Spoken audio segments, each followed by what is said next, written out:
Hello friends.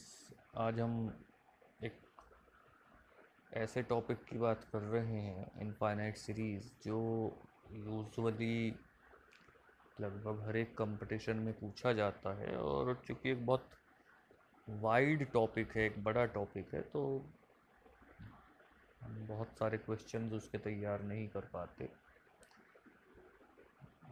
जब किसी भी बुक से पढ़ते हैं तो एक बहुत लंबी चौड़ी किस्से, कहानियाँ, कंडीशंस, टर्म्स मिलती हैं। तो उस लेवल पे तो नहीं, लेकिन आज कोशिश करेंगे कि 10 या 15 मिनट के एक वीडियो में उसकी कुछ बेसिक सी बातें हम आपको बता सकें। जैसे कि infinite series, a series of the sum of the terms of sequence, यानी इसका जो प्री रिक्विसाइट्स है वो सीक्वेंस है, जो हमारे कई वीडियोस पे आ चुके। And if from where series is coming, that is if u1 u2 u3 dash dash dash any up to n is a sequence, then some u1 plus u2 plus u3 up to all the terms is called a infinite series. Obviously जब हम कह रहे हैं कि up to infinite terms, तो कब तक sum करेंगे? तो that means that is a meaningless thought और व्हाट्सोएवर यू कैन से।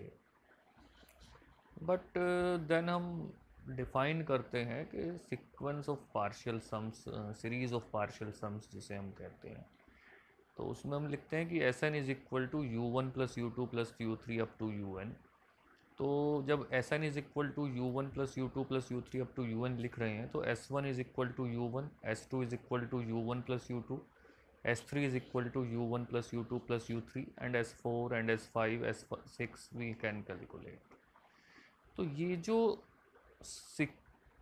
सीरीज और सीक्वेंस का कह लीजिए कॉम्बिनेशन बना, एस एन है sequence of series of partial sum of sequences.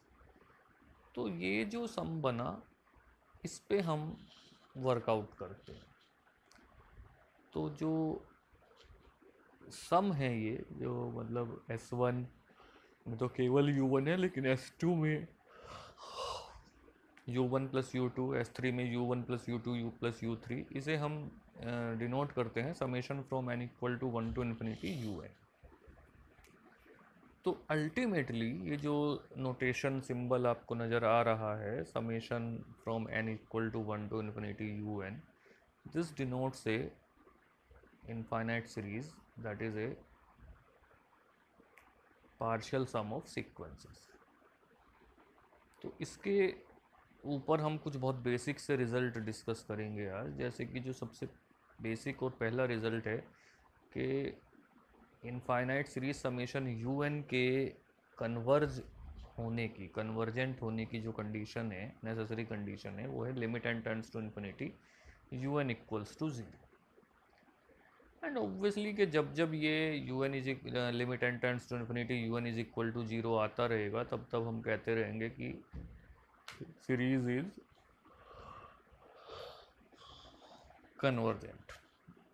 एक नीचे हमने अनसोल्ड एग्जाम्पल दिया है, वो भी आप देख सकते हैं। बहुत सिंपल सी बात है कि जब जब हम ये इंश्योर कर लें कि डिनोमिनेटर में एन आ रहा है, तो इसका मतलब एन टेंड्स टू इन्फिनिटी और रखने पर वो ज़ीरो हो जाएगा, तो सीरीज इज़ कन्वर्जेंट। लेकिन एक काउंटर एग्जांपल फिर हमने यहाँ पे दिया है, 1/2 plus 2/3 plus 3/4 and so on. तो ये यू एन किसको डिनोट करेगा? N upon n plus one को। और जब n upon n plus one को डिनोट करेगा, तो अब अगर हम एन टेंड्स टू इन्फिनिटी रखते हैं, तो बाय नेकेड आई ये बनता है infinity upon infinity, that is indeterminate form. और जब हम इसे सॉल्व करते हैं तो आता है one, that is not equal to zero. तो ऑब्वियसली कि जहाँ limit n tends to infinity u n is not equal to zero, that is a meaningful case. जहाँ ये ज़ीरो आ रहा है, तो वो तो हम ऊपर यहाँ बता ही चुके कि भाई limit n tends to infinity u n is equal to zero है, तो सीरीज़ कन्वर्जेंट है।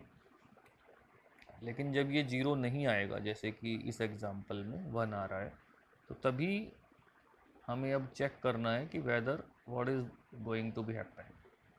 तो उसके लिए Cauchy's general principle of convergence for series होता है। और अब ये जो स्टेटमेंट लिखे होते हैं इनको तो खैर हम यूजुअली अवॉइड ही करते हैं, ये आप खुद भी पढ़ सकते हैं, सारी किताबों में लिखे हुए हैं। लेकिन जो आज मैं डिस्कस करना चाह रहा था वो ये वाला रिजल्ट करना चाह रहा था। ये A positive term series summation 1 upon n to the power p is convergent if and only p greater than 1। यानी देखिए, अब आप खुद समझ सकते हैं, वही की किताब जो मैथमेटिकल प्रूफ है वो आप देख सकते हैं, देख लेंगे किसी भी बुक से, कि जैसे ही p ग्रेटर देन 1 होगा तो इसका मतलब 1 अपॉन n की पावर p में जो पावर है वो 1 से बड़ी हो जाएगी। तो अब n कुछ भी होता रहे तो डिनोमिनेटर हर बार बड़ा होगा, और जब डिनोमिनेटर बड़ा हो रहा है तो जाहिर सी बात है कि जब हम n टेंड्स टू इन्फिनिटी रखेंगे तो ये जीरो पे जाएगा। तो जो ये नेसेसरी कंडीशन है ये सेटिस्फाई करेगा। तो इसका मतलब कि जो कोई भी दूसरा, अब जैसे हम कहते हैं कि Cauchy's criteria, first principle, second principle, comparison test, Raabe's test, ratio test, वो सब इस एक रिज़ल्ट पे कह लीजिए बेस होते हैं कि अगर हम कहीं से एक ऐसी सीरीज उसमें ढूंढ पाएँ जो 1 अपॉन n की पावर p और p ग्रेटर देन 1 हो, तो ऑटोमेटिकली वो कोई भी टेस्ट हो उस टेस्ट में वो सीरीज़ कन्वर्जेंट हो जाती है। जैसे कि यहाँ पे ये इन्होंने जितने भी टेस्ट दिए हैं, जैसे कि कॉचीज़ क्राइटेरिया, मैं पहले ही कह रहा था, वेस्ट्रास-एम टेस्ट या यूनिफॉर्म कन्वर्जेंस एंड कंटिन्यूटी, ये इन सब टेस्ट्स में अल्टीमेटली कंपैरिजन टेस्ट या जो भी इस तरह का टेस्ट होगा उन सब टेस्ट में एक ही चीज़ निकल के आएगी कि अगर 1 अपॉन n की पावर p की टर्म की हम एक सीरीज़ निकाल लें जहाँ पे कि p ग्रेटर देन 1 हो, तो वो कंपैरिजन टेस्ट हो, राबीज़ टेस्ट हो, रेशियो टेस्ट हो, वो सब में वो फिर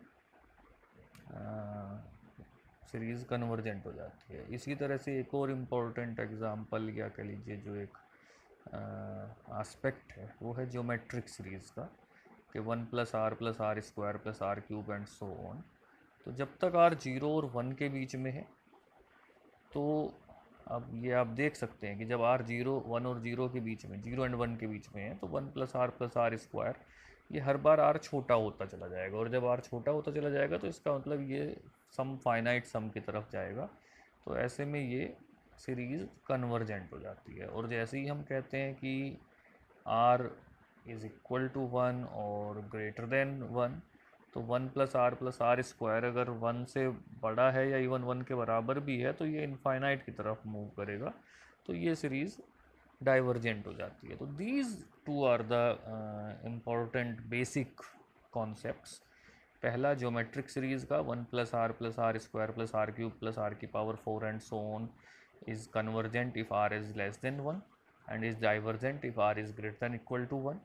एंड दूसरा कि a positive term series 1 upon n to the power p is convergent if p greater than 1। तो अगर ये दो टेस्ट, ये दो रिज़ल्ट आपको याद हैं और इन्हें अप्लाई करना आप जानते हैं, तो इनकी हेल्प से आप इनफाइनाइट सीरीज़ का कोई भी क्वेश्चन बहुत आराम से सॉल्व कर सकते हैं। Thank you very much.